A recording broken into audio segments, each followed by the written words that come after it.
Hello and welcome to another daily market reading. Today I'm on Bitcoin and it's Monday, so we need to start on the weekly time frame. Having said that, I've got a question for you, which is, what does this look like it's doing? This, in my humble point of view, looks like a pretty clear and a pretty nice downtrend, okay? We've been making highs, we've been making lows, we've been making lower highs, we've been making lower lows. And even if the price of Bitcoin wants to push up here, and even here, and even here, that's still going to be a lower high, okay? Having said that, until we don't actually go above 77,000, we cannot say that we are in an uptrend, okay? That's my point of view. I do not think we can say we're in an uptrend until we break that level. This is looking at the bigger picture on the weekly time frame. Yes, we have just closed a green candle, which was from last week, but it is also noting that we have been going up 1, 2, 3, 4, we can basically count that as 5, 6 weeks in a row. The price of Bitcoin has been going up. That's a lot. Okay, the price of Bitcoin in 6 weeks has gone up 25%, and a very big keyword in the bear market. Okay, because let's not forget, this is one thing that I really want to make sure we are all aware of, is that we are still in a bear market. The price of Bitcoin is still in a bear market, and this is simply a really healthy pullback for the price before it carries on dropping. At least that's my point of view. Okay, at least that's what I think. I might be wrong. I obviously can't tell the future. I obviously can't predict things, but this is what my experience when it comes to trading, and this is what my technical analysis is telling me. Okay, having said that, on the weekly time frame, yes, it does look like we could get a bit more of a move up, or this could carry on going up and the price of Bitcoin could stay sideways, which is the scenario in which we are going to look at as we move down the time frames. Okay, so I just want you all to sort of understand that on the bigger picture, we are not trading up. We are in a downtrend, and we are actually in quite an important level, because this is where the previous pivot point, where the price of Bitcoin came and pivoted, and now we are on these pivot points. So it would make sense for the price of Bitcoin to get a bit of a move down. Moving down to the daily time frame, and I'm now going to use the log scale. That's a bit easier. I'm also going to trace Fibonacci retracement like I usually do. We are now on the golden pocket, okay? If you notice, I'm going to zoom in. We have not closed any candles above it on the daily.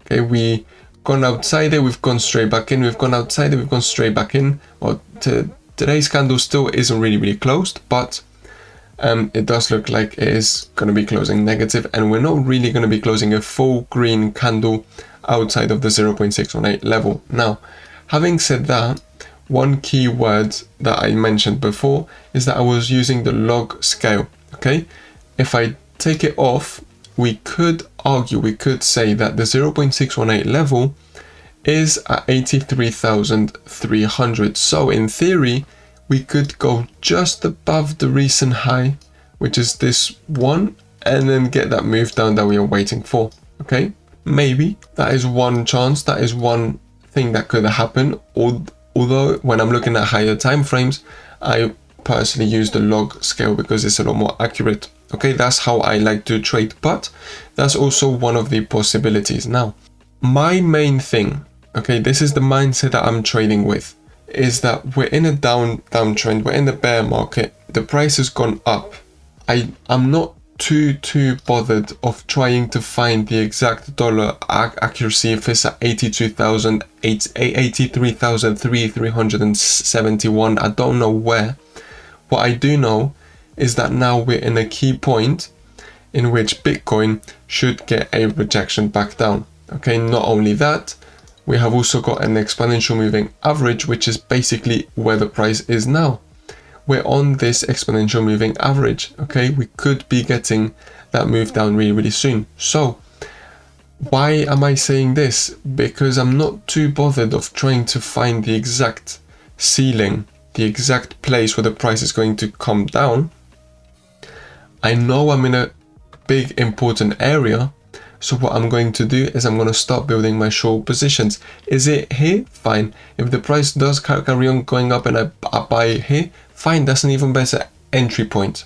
Okay. If the price goes down and I miss out on it, I'm not too bothered about getting the best possible price, because I'm not waiting for a 1 or 2% move. I'm waiting for a bigger daily time frame move. Okay. I'm waiting for a big market correction inside a bear market. Okay, that's what I want to transmit to you. I'm not waiting for a really small move, so I'm not too bothered about being extremely precise when it comes to my trading. Okay, now moving down time frames, we can then look for the best trade opportunities as they arise. Okay, having said that, I think I've covered that on a daily time frame. Quick mention also, we are oversold, I guess, nearly, very closely. We have been lingering around this area and it looks like a move down is imminent. Okay, take all that off, take that off as well, and now let's move down to the 4-hour time frame. Now this is a bit more short term. It looks like, I was analyzing this, we were moving up, moving down, moving up, and we failed to make a higher high, at least at the time of me recording this video. Maybe when you watch it, the price of Bitcoin is a bit different, but we failed to go above the recent high, which was this one. Nope, there we go. And we stopped just before it, and we're starting to get a move back down. Okay, so in my point of view, what are we making? It looks like we could be making a bit of a sideways channel. One thing worth noting is that also this coming week we have got, well, not this coming week, this week in which we are in now, we have got some fairly relevant news when it comes to inflation. So unless you have been living under a rock, you must know that the price of oil has been going up. That is obviously quite a negative thing when it comes to cost of living. So I strongly believe that the data that we are going to get regarding inflation is not going to be good. It can't be good. It would not make sense for it to be good. Okay, so how does the market react when we get some really bad news? It usually goes down. It's really rare that we get bad news and the price goes up. Okay, so what do I think is going to happen? It looks like we might be just confirming a sideways channel around this area. We've been having this move up. It looks like we could now be waiting for this new move down, and we might be moving here until we get those bad news. Personally, as soon as we get those bad news, that's where I think the price of Bitcoin is going to head. Okay, that's where I think it's going to be going. Now, moving down the time frames, we can now go into the hourly time frame and we can identify a key support and resistance level, okay, which is coming in roughly around here. Okay, price of Bitcoin came up, it found it quite hard to break it. Once it broke it, found a support until we broke it, resistance, support. Okay, so this looks like this is going to be our midpoint, like the halfway point for our sideways channel. That's my point of view. Maybe I am wrong. Maybe, yes, I can't read the future, but this is what I'm going to be trading like. This is where I'm going to be putting my own money. And this is what I think is happening, okay? I'm only doing my best to do my technical analysis. So this could look like a very similar thing to Ethereum, which we're now going to be looking at. Actually, we're just going to look at it in just a second. One more thing that I would like to mention is that we've got no more liquidations. If I go to the three-day time frame and then we work our way up, we've got no more money to grab on the top. We've got nothing that's really relevant. Okay, the most that we have got on the 3-day time frame is mostly going to be below the recent low. Okay, moving up to the weekly time frame, we have got exactly the same picture. We've grabbed the major liquidity. There's not much more to grab on the top. There's some scraps, sure, there's not much more to grab. Okay, moving back to the 2-week time frame, I mean, exactly the same picture, and then this is when we start seeing a bit of a nicer color. Nothing above it, something quite average, nothing crazy. Where's the most money? The most amount of money, roughly 150 million, is at 77,000. Okay, 77,700. Keep that number in your mind. Okay, we're now gonna go back to the Bitcoin chart, and I'm now gonna delete all of these things because I just want you to see something. Okay, trace a Fibonacci retracement from this whole impulsive move up, from this bottom down up to the very peak, which was around here. Okay, where is the 0.618 level going? It's at 77,700. Okay, you might think that's enough. No, there's another thing. I'm going to turn on our indicator and you're going to see we've got, let me turn on the multi-time frame gaps, and you can see we've got a daily gap. Once it loads, there we go. We've got a daily fair value gap and a 4-hour fair value gap sitting at 77,000. If that's not a big reaction area, that's where the biggest point of liquidity is. Okay, using this liquidation heat map, this is where the most relevant point is, at least in the short term. Okay, we've already seen now in all of these different time frames, there's nothing relevant above this. Come on, it's like 42 million. That's nothing. That's on the 3-day time frame. That's some scalping stuff. It's not really big. The biggest thing that we have got on the 2-week time frame is going to be at 77,000, which is where this is coming along. Now, it's not only that. If I go on a daily time frame, we could also see it's roughly going to be where we have this gray line, which is an exponential moving average.